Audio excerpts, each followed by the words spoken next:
I got Auburn finding a way for the first time in what seems like 1,000 years. Yeah. And you know what? This one's pure gut. Not many rational ways to justify it, but like I said, Pure gut. if you, oh, you're having a moment? Yeah, I'm sorry. Just pure gut.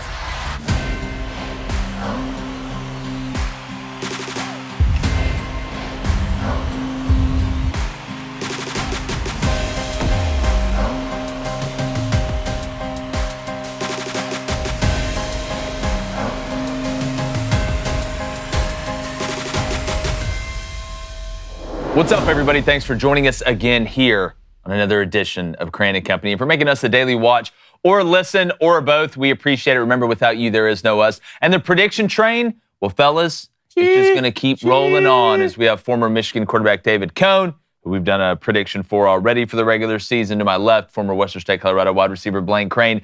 To my right, and today, fellas, every day is important at Crain and Company.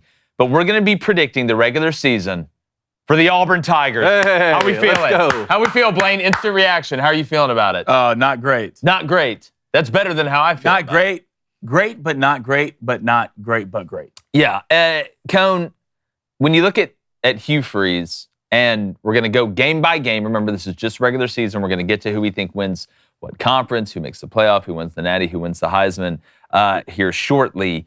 But when you look at where Hugh Freeze is right now, and you look at this Baylor game, this opening game, and just what's the number for you in your mind that he needs to get to win-wise, win total-wise, to be the head coach? I actually think that's a better question for you to answer, for both of you guys as Auburn fans. Like, what's the actual number? I'll just say from like an outsider's perspective, the sentiment is that Hugh Freeze was the Alabama killer. I mean, this guy was beating Alabama when he was at Ole Miss and then got in a little trouble, but was winning a bunch of games at Liberty. He was a natural selection to get back into the SEC. And when the Auburn job opened up, you were very vocal that he should get the job. I supported that decision as well. And it hasn't really worked out so far, especially because he's seen as the quarterback developer. Well, now you go get Jackson Arnold. I know there's not a lot of excitement around that, but I do think about it kind of in terms of a stock. I think he bought a stock low that could theoretically rise. Will it happen? Will it not happen? Remains to be seen.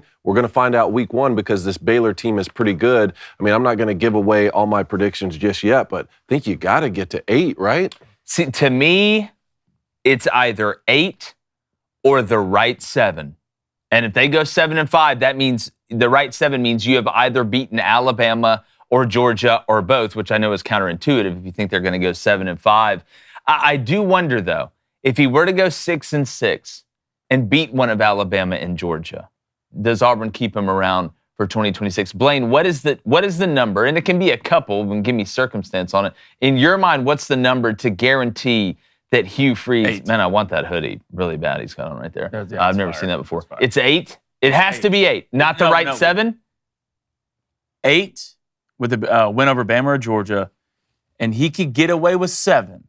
I think it's the same thing with Billy Napier, okay? If Jackson Arnold doesn't work out and he's a mediocre player and Hugh Freeze misses again, right? But Deuce Knight comes in and shows promise. See the future. Just like DJ Lagway came in, and you can beat an Alabama with Deuce Knight, right? And the future looks bright for Auburn fans. You have your guy, you know it's your guy. It's the same thing. Well, a little bit different because Graham Mertz got hurt, I believe. And then DJ Lagway came in. They didn't finish phenomenal, but you saw the stardom that DJ Lagway had. If they win 7 and Jackson doesn't work out, but Deuce Knight comes in and looks like we all think he's going to look, I think that could save Hugh Freeze. But other than that, I think he has to get to 8. Well, Florida did finish well. They finished really well. That's why, DJ went out in the Georgia game. I think, what was he, 6-1 overall as a starter? You look at what Florida did in the back end of their schedule last year. They beat LSU. They beat Ole Miss. They beat FSU. I think they beat, who was it, Tulane in the bowl game? Like, Florida went on a good run at the end of last year. To Blaine's point, he's right if that were to happen with Jackson Arnold. But when you look at this roster that Auburn has now, and I've continued to say it, and I will say it, I think overall, maybe the best one that Auburn's had since going back to all the way to 2017, if we're going to be honest, from a offense, defense. We'll see with the special teams that the health of the kicking group is fine. You feel like the Australian punter is going to be good. But Cone, when you look at this roster overall, you feel good about the offensive line depth. I think there's some questions about the depth in the front seven. But when you look at the schedule to go along with it, this Auburn team, even if Jackson Arnold is just a good player, should definitely be able to get to 7 and 8 wins because there's a couple stretches in the schedule where you feel pretty good about your odds. No, definitely. I mean, like, look, I'm as excited about Auburn's wide receiver room as any in the country. That's going to be really exciting. And defensively, they played well last year. I think that they can build off of some of those defensive performances a year ago. Obviously, we can talk ad nauseum about the quarterback play, and we just have to see it, right? Two questions that I have for both you guys when we're talking about Hugh Freeze and being there long-term at Auburn. I mean, does the bowl game factor in to the amount of wins that you're thinking in your head? Remember, Michigan 7-5 a year ago. You beat Alabama in the bowl game. That means a lot to get to 8 and to have a win like that at the end of the year. And then 2, does the amount of turnover that Auburn's had at head coach the last couple of years, does that factor into, like, no, the fans don't make the decision. I'm talking about the decision makers at Auburn. Does that factor in and say, do we really want to move off of another coach even if he goes 6-6? Well, a lot of it, I think, depends on who's available. If there's somebody out there that you would really, really, really, really want, I think that's when you pull the trigger to make that decision. But obviously, they don't want to get rid of Hugh Freeze. They want this to work out. I said that I thought it was going to work out with Hugh Freeze and Auburn. I obviously hope that it works out as well. So I think they're going to give him every benefit of the doubt.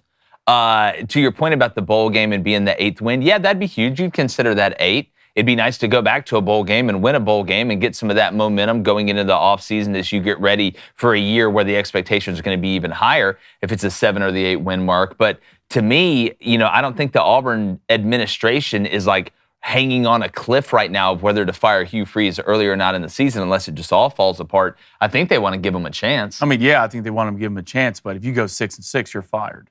The expectations at Auburn is not changing because you are afraid to go get another head coach or something like that. Hugh Freeze is in year 3. Yeah. Correct? And if you do the same thing you did the first 2 years, you're not going to be the head coach. Especially if you miss a quarterback. Right. Well, till this day, I'll never understand this. All right, obviously, I'm not the head coach at Auburn. I'm not sitting in those meeting rooms.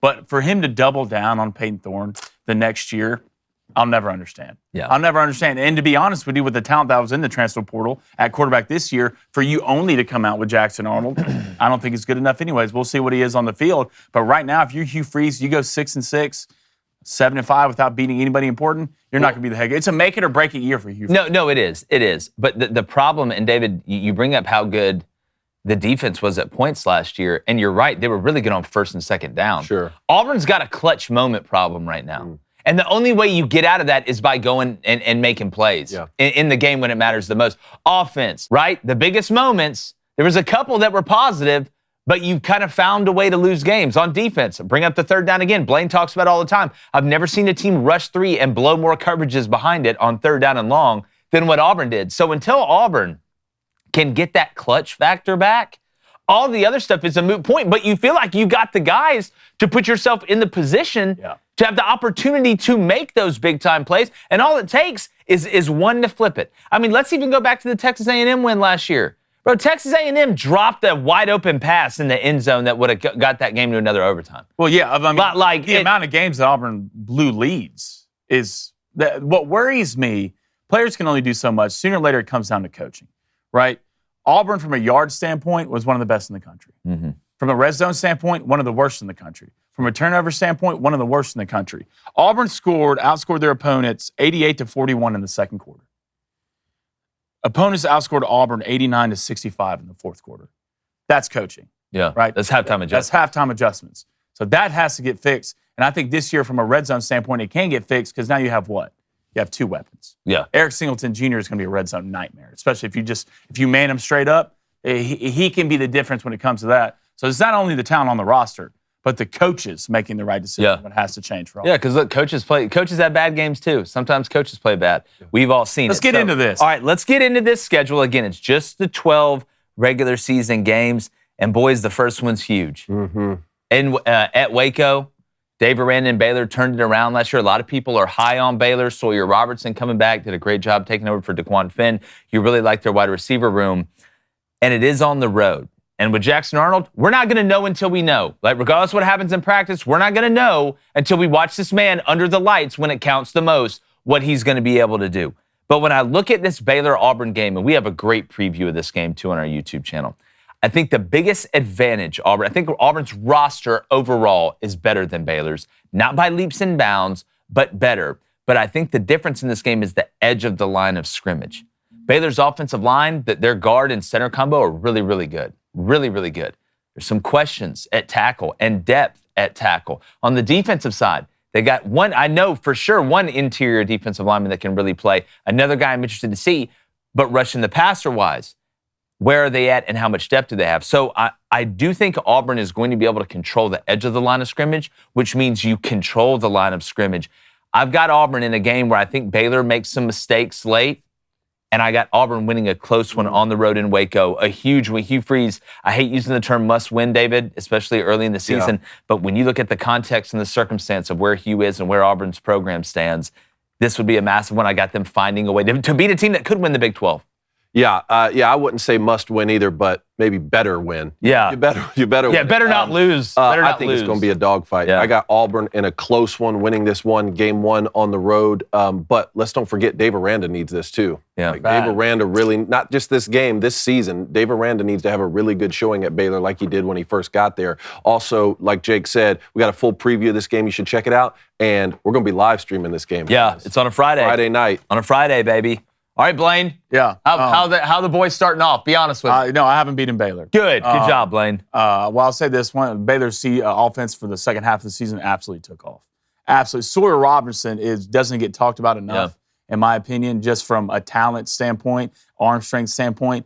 But I feel like this is a type of game that Kendrick Falk makes a difference in this type of game, coming off the edge. Pressure all day. I don't think Baylor has that guy on defense. I think they'll be good on defense. I think Auburn just has a better team. Even if this game's at Baylor, I think Auburn's favored -2.5. The over-under's at 56.5. Which that game's going back and forth. The points are going to get scored, but I think Auburn defensively makes a play late, probably win by a field goal. All right, so we all have Auburn starting off 1-0, which would be huge.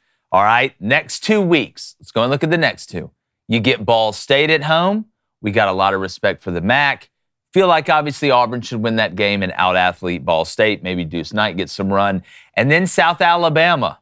That's right. USA. USA. We love South. The alma mater. Yeah, shout out to the Jags down there.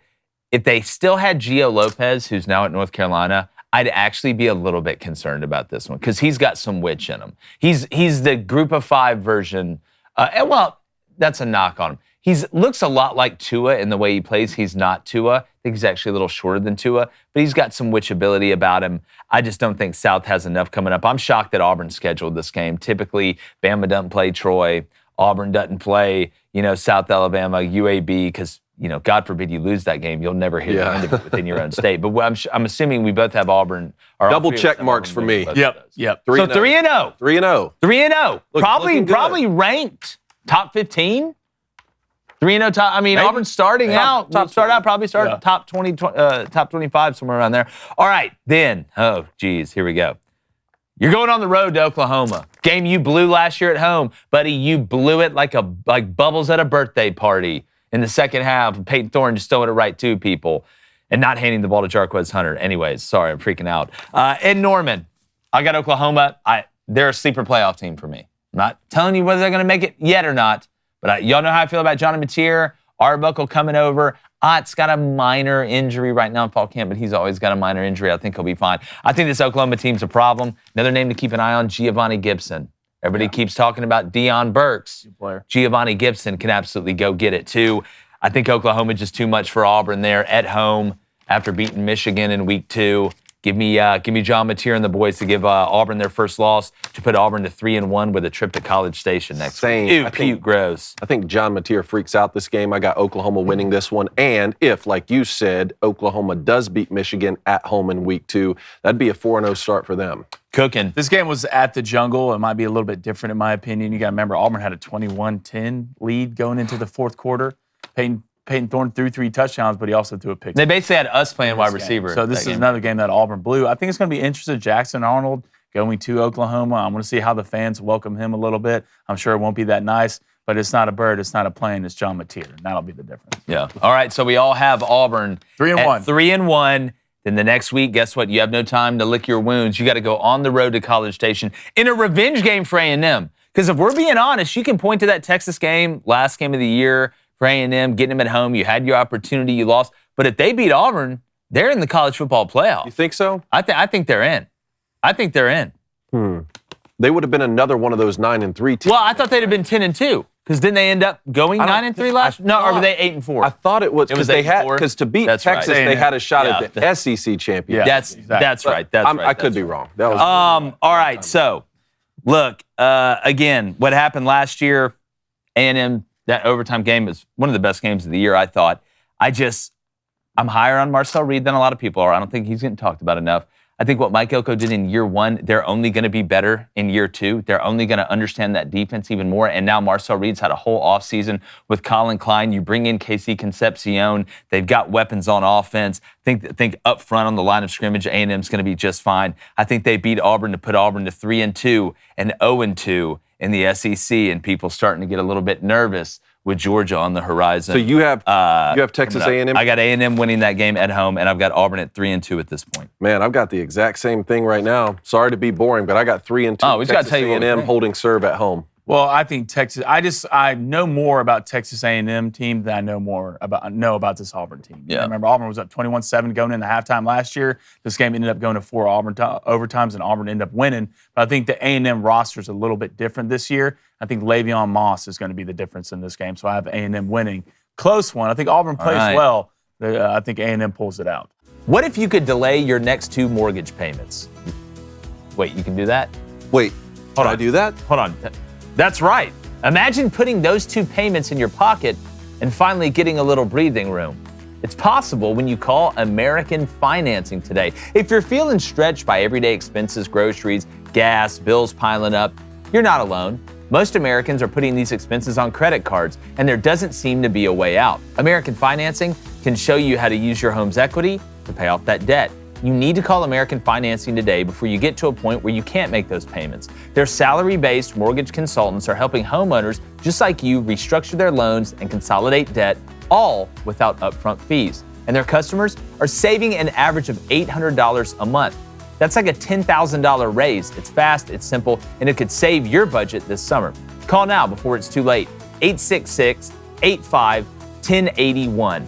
That's 866-885-1081, or visit AmericanFinancing.net/Crain and Company. Call American Financing today to find out how customers are saving an average of $800 a month. 866-885-1081, or visit AmericanFinancing.net/Crain and Company.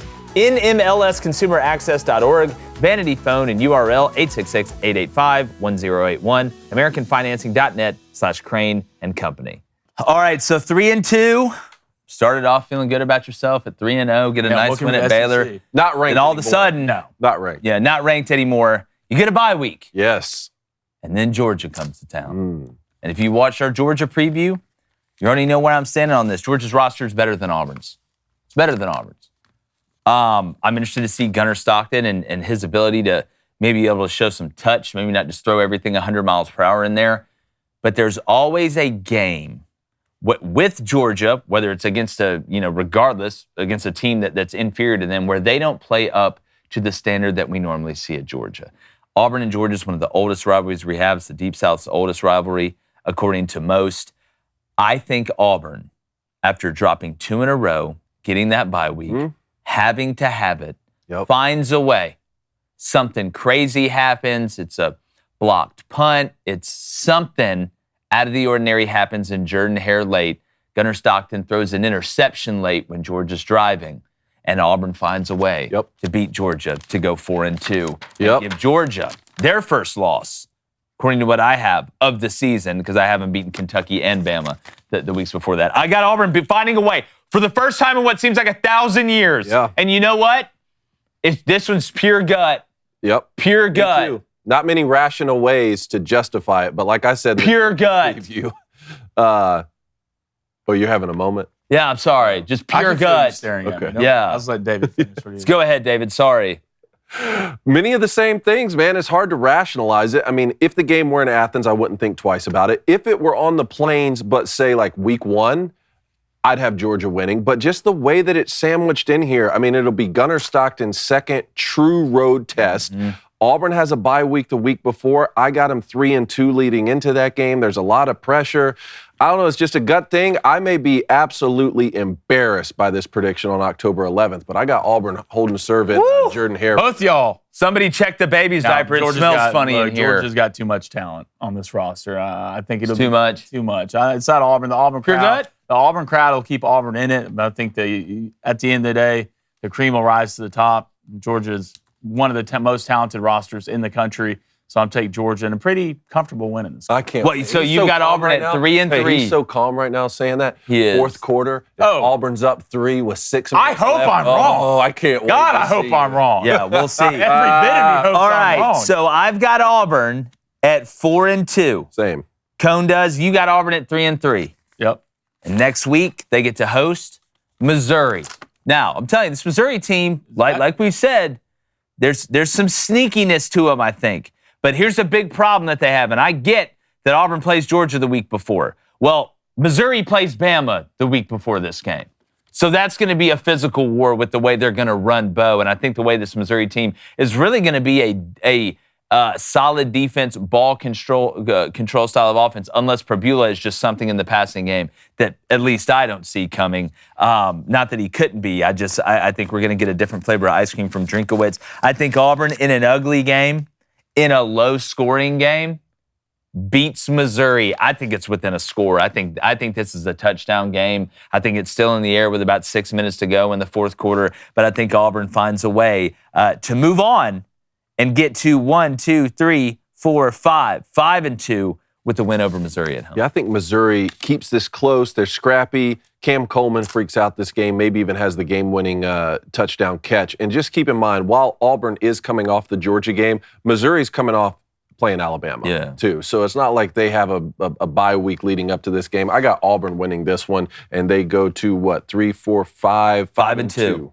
5-2. What do you got? I got Auburn cruising in this Cruising. Cruising in this one. I think the Auburn Belt to ass? show up. Not belt to ass, but close. But showing the belt? Yeah. And the ass? But close. I'm chasing you with the belt. I don't catch you. But damn it, it's close. I think the defense gets after Bo. He throws a couple interceptions, makes a couple mistakes, and Jackson Arnold has a really solid game. I had Auburn winning this by 2 touchdowns. All right. So then the next week, again, Auburn's got 5 straight games, no bye week here. The next week you go to Arkansas and Fayetteville. And when you look at Arkansas, they've got Tennessee and then A&M before they play Auburn. So you're not, and again, this Arkansas schedule is brutal if you really go through it. At this point, we'll see Arkansas, you got Ole Miss, Memphis, Notre Dame, Tennessee, Texas A&M, and then Auburn. At this point, does Arkansas still believe? And is Taylon Green even healthy? I actually stared at this one a while, but the weird thing about Auburn and Arkansas is the road team typically plays better in this game. I think Auburn finds a way. This could be an overtime game. I think it's scary. I think just like the Missouri game, it's scary. Could possibly be low scoring, but give me Auburn to find a way on the road in Fayetteville. And to get David Cone, their 4th win in a row, and now people are starting to ask questions they ain't asked a lot. I thought you had them losing to A&M. I have them losing to A&M. So this would be wins over Georgia, Missouri, and Arkansas. So 3 in a row. I'm sorry. I put the cart before the horse. Kentucky. But I've got Auburn over Arkansas. Boys, I got Arkansas in this one. Probably, yeah. At I mean, home. I don't. Taylon Green, you may not be wrong. Bobby Petrino, and if they lost the 2 weeks before, Tennessee, Texas A&M, pressure's heating up. I don't think this is an Arkansas team that's going to quit, though, on the season just because they have a couple losses. It's going to be in Fayetteville, man. Look, again, gut feeling on Georgia-Auburn. You can't really rationalize it. I think Auburn goes and loses one of these games against, like, Arkansas, Kentucky, or Vanderbilt. And right now I got Arkansas. Wouldn't be surprising. I mean, I lost 2 out of the 3 teams you named, and Arkansas and Vanderbilt last year. Taylon Green threw for 150 yards, 80 yards on the ground. And on one play. Remember that one play on like 2 interceptions, but, Peyton Thorne, rest in peace, wasn't good in this game. I mean, only threw for 200 yards, 2 touchdowns, 2 interceptions. I think Auburn's a better team. I think it's going to be close, but I think Auburn takes this on the road. All right. So at this point, I've got Auburn guys at 1, 2, 3, 4, 5, 5-2 to this point, playing Kentucky at home. I think Kentucky could be the worst team in the SEC. I want to see them in Mississippi State. I don't want to sit here and go on some big diatribe. You got 6-2. I got 6-2. I got 5-3. Yes, I got them because I've got them beating Kentucky. So I got them at 6-2. You've got them, like you said, losing to Arkansas. So again, I don't want to sit here and just crap all over Mark Stoops and Zach Calzada. We talked about him a little bit. I think this is the swan song for Mark Stoops and them. Give me Auburn over Kentucky at home. I have the same thing, boys. I think Auburn wins this one, and that moves them to 6-3 for me. All right, Blaine. Yeah, I mean, this is a win. Kentucky's bad. Worst team in the SEC, you think? I mean, it's going to be an absolute rat race with Mississippi State. We'll see. It won't be that bad, will it? Bad last year. They didn't win bad, SEC. David. They look who they beat lost. Ole Miss at Ole Miss. Look who they They won a huge lost. SEC game. Just one. That was a big one. I mean, All right, so at this point with that win, I've got Auburn at 7-2. That's right. I've got Auburn at 7-2. And then face Voldemort, the boy who lived, the boy that Hugh Freeze, The Hugh Freeze killer. the Hugh Freeze killer, terrorist. Diego Pavia and Vanderbilt. Beat him at New Mexico State, came into Jordan-Hare last year and beat Auburn to get bowl eligible. And guys, Auburn's going to be pissed off, jacked up for this one. It's going to be up here in Nashville, right where we're at. Maybe able to get to see the boys for a little bit. But they're taking an L. This is Auburn. This is classic Auburn. Who's taking an L? Auburn is. Auburn's taking an L. You got Vandy No, this in is this classic one? Auburn. This is classic Auburn, dude. Just vibe with me. This is classic Auburn. I'm going to go through it right now, what I have. Beginning, first 3 games, hope. See that? It's hope. Then you go over the next 2 games, Oklahoma and A&M, pain. Then you go next 4 games, hope. Beat Georgia, hope solo. Hope he won Kenobi.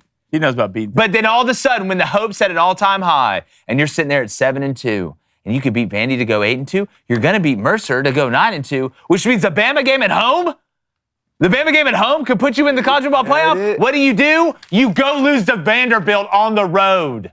That's probably what's going to happen. And I hate to say this. You sound excited about it. No, I'm not. I'm actually upset. Pure gut. Okay. Pure gut. They're going to lose at Vandy, and I'm going to be so pissed. What do you think? I got Auburn winning this game. Vandy's not going to sneak up on anybody this year. Yeah. Those days are over. Right? Auburn is going to know exactly what they're walking into. But has he snuck up? He didn't sneak up on Hugh Freeze, man. Vanderbilt and Diego Pavia may have snuck up on Alabama and the rest of the SEC, but he was beating Hugh Freeze before last year. So still, I mean, it's Vanderbilt.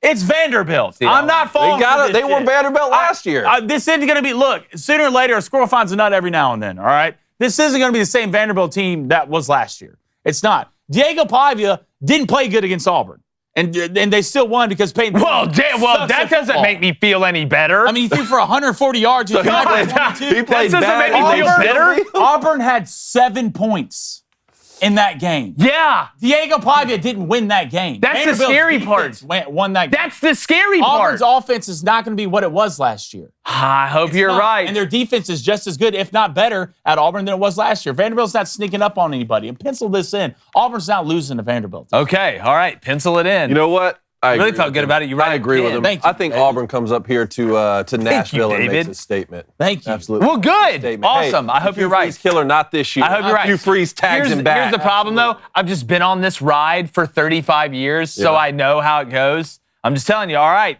I hope you're right. All right, you got a bye week, then Mercer. Please, God, beat them. We feel good about it? Mercer's yes. made it weird a Look. couple times. Look, I was That on the defense- sidelines. Mercer's made it Seven. weird a I was couple on the times. sidelines for an Auburn Mercer game where we Yeah. won it over 5 times and won by like 10. Yeah, we had a bunch of lawyers winning. But that's out not there. yeah, it's going to be a clean walkthrough for Auburn. All right. So at this point, I've got Auburn at 1, 2, 3, 4, 5, 6, 7, 8, and 3 Same. heading into the Iron Bowl. People are already saying it's a success. Hugh, they're sending Hugh 9 irons and putters and golf bags and head covers and Are other they stuff. at 8-3? At 8-3, and with a win over Georgia, you bet your ass, buddy. I'll send them one myself. So you get Bama at home. Everybody's fired up. Huge game. Could a 9-3 team slip in there? If it happens how I think it's going to happen, Bama at this point, 10-1. 10-1. You beat them and say you beat Georgia, who I got at 10-2, and then Bama? How does that 9-3 team not sneak their ass in there in that playoff and go look around and get some answers? But what did I say earlier? Hope. Hope solo. Hope is not a plan. Hope is not a plan. And until I see Auburn clutch up, and I know people say, well, then how do you have them pick on Georgia? Different part of the season, different circumstance. I think Bama wins this game. And Auburn goes 8-4. And at the end of the day, some people, you beat one of Alabama and Georgia. You're going to go to a good bowl game. It should help recruiting. Maybe Jackson Arnold looked really good. Maybe he didn't, and Deuce Knight looked really good. So 8-4, and I would love to be wrong. Well, look, I picked Auburn in this game last year. I never heard the end of it in my household, which would have been all well and good if I had gotten the prediction right. But I didn't. Can't pick them again. Got Alabama winning this one in Jordan-Hare, 8-4 for me. Look, the waves get pretty high in the Bermuda Triangle. It's tough to get that out. If you watch the Alabama preview, you know where I'm going with this, which a lot of you have. I think Auburn wins this football game. Do I think Alabama has a better roster? Yeah. I mean, from top to bottom, they're a better roster. But I've watched Auburn teams with mediocre talent beat elite Alabama teams. When you're in Jordan-Hare, doesn't matter what your last name is, doesn't matter how much money you're making in NIL, all that shit's out the window. Auburn this year, if Jackson Arnold can be good with the talent they have at receiver and the key pieces they have in the secondary and the D-line, at Auburn with that crowd in the jungle, Auburn can win this football game, and I do have them winning this game going 9-3. Wow. The year. That'd be so awesome, Book it, Danny. 9-3. 9-3. God, we're going to be 7-5. Book it. All right. Hey, hold on one second. I almost forgot. Talking about the Iron Bowl, our boy Jay Busby wrote this new book about it. Iron in the blood, how the Alabama versus Auburn rivalry shaped the soul of the South. That's why it's the greatest rivalry, David. Thank you so much for pointing that out. Look, man, it's a great one. I haven't read this yet, but y'all pick it up. We can all learn together. All right, in the comments, I can already tell it's a war down there. All right, it's just part of it. You know what you sign up for, right? Who's going to carry the boats? Let us know. What do you have Auburn's regular season record? I just cannot wait to read the comments on this. 9-3. I got 8-4. You got 8-4. Make sure if you're not subscribed yet, you subscribe. We appreciate you being here. And regardless of who you root for, we got some more predictions coming out. Your team or the team you hate or a team you got to play that maybe you don't hate. We're going to be talking about it here on Crain & Company. Like the chances of me not taking an 8-4 season right now, point blank, hand it to me. If I'm Auburn. Come on, Hugh. Gone.